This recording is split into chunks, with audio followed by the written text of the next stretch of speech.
Good morning and welcome to another Hangout.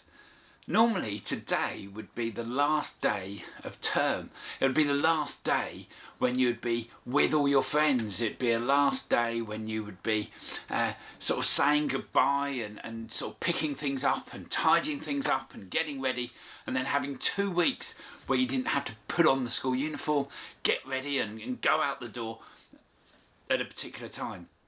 But we're in this strange time, aren't we? So we've already had a couple of weeks, not of holiday, but of not going to school, and now we're on, or you're about to start the Easter holiday. Next week we're going to have our Easter week. We might do some special things, maybe a daily little morning video, and then a live in the afternoons. But today we're finishing off our Power Week. I love that idea of power. Who do you know is the most powerful person that you know? It's interesting because sometimes we have power that is physical strength. Some people have power because they can control lots of people, or they might have control over how things work in a country or in a community or just in your home. Certain people have certain power over different areas, different things that people have power in. But today I want to get straight into our warm-up, our 47-second challenge. So okay, in these 47 seconds I want to challenge you to touch as many doors as you can. Are you ready? Go!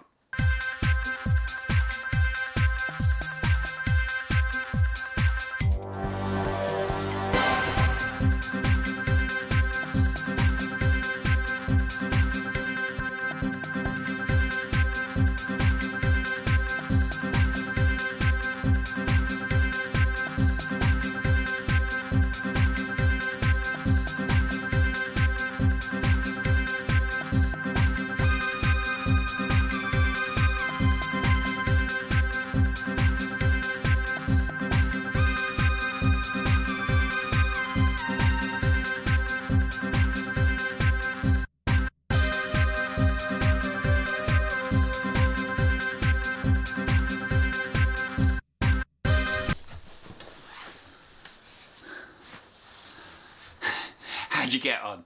Well, let us know online how many you touched, how many you got to. I imagine some of you got loads, especially if you went into your kitchen, because I think the kitchen is normally the place with the most doors, or maybe someone's bedroom has got loads and loads of wardrobes and cupboards and things in it, and there's loads of doors. But I wonder if you got up to 12 doors. 12 doors, because today the number 12 comes up quite a lot in our story. So if you can hear out each time we talk about 12, because this bit of the story that we're thinking on today is where it's straight on after yesterday's, or the day before we sort of took it over a couple of days, but when they had the storm at the beginning of the week that night, and they got to this place where that madman was, and Jesus got all the evil spirits out of him into the pigs, and he was healed. And then the 12 disciples got back in the boat with Jesus, and they went over to the other side of the lake. And when they got to the other side, there was a massive crowd, all wanting to be near Jesus, all wanting to be close to him. Very different to today, isn't it, where we're not allowed to be close to anyone. But in those days, they all wanted to be as close as possible to Jesus. And then suddenly this man came up, Jairus, and he said, my daughter, Jesus, my daughter is really ill. She's really ill, and I was wondering if you could come to my house and heal her. Now, Jairus was a really important person in the local temple, in the local synagogue. And so it was amazing that he had come to Jesus. But he had seen the power that Jesus had. So he came to Jesus and said, "Can you heal my daughter?" And Jesus said, "Of course." And so he started to go towards Jairus' house. And the people kept bustling around him and touching around him. And one of the people there was this woman. She had been really, really ill for 12 years. And for all those years, she had gone to lots of doctors, lots of people for help. But instead of getting better, she kept getting worse. And so she was really, really desperate. And she looked at Jesus. She saw Jesus and thought, if only I could touch him, he would make me better. And so she scrambled through the crowd. She pushed people one way and she pushed people another way until she got to Jesus, and she reached out and she touched Jesus's cloak. Immediately, the woman felt better. Everything that was wrong with her was healed. It was like she was a new woman. But Jesus immediately said, "Who touched me?" People laughed and the disciples were like, "Jesus, everyone's touching everyone. It's a crowd. Everyone's bustling around and lots of people are touching you." "No," Jesus said, "I felt power go out of me. Someone touched me."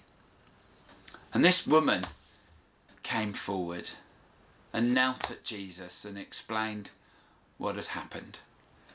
And Jesus looked down at this woman, because she was kneeling there, and said, my daughter, your faith has made you well. Come on, get up." So the woman stood up completely well. And just at that time, someone from Jairus' house arrived and said, "Don't bother the teacher," meaning Jesus, "anymore. Your daughter has died." But Jesus said, "No, come on, we're going to his house." And everyone was like, "Why are we going? Why are we going? His daughter, Jairus' daughter, has died." But Jesus went along, got to the house, and there was a crowd of people there, all crying and wailing, and just it was almost painful to listen to and watch. But Jesus said, "You don't need to cry.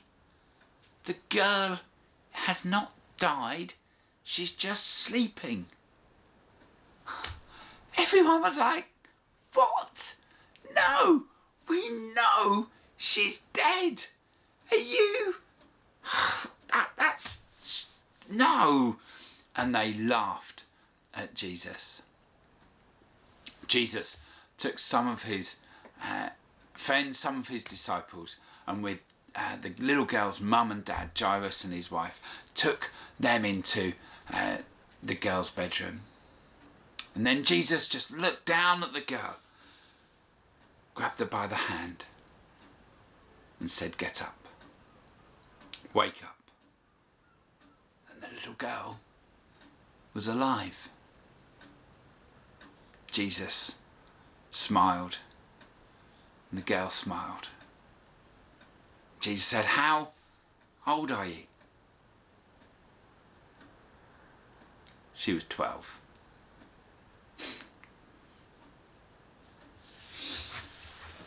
I love these stories, these events from Jesus' life where he showed his power in healing people, in bringing people back from the dead.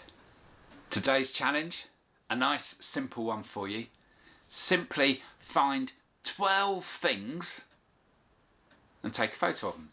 12 things, maybe 12 things that are special to you, or 12 things that look similar, or 12 things that are all sort of the same, or 12 types of teddy or 12 types of whatever it might be.